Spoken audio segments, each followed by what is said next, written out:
over-the-door electric basketball hoop, it has two separate counting modes. So you can count the baskets that go in, or it's a count down from 60 seconds to see how many you can make. And you just control that with the little buttons underneath. And then you have your volume on your other button. So then every time you get your 3 balls, every time one goes in, it will count for you.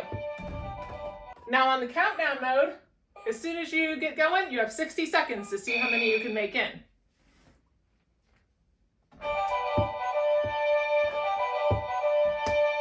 The net does have a 60 degrees where it can bend down, so if a child is pulling on it, it will go down 60 degrees.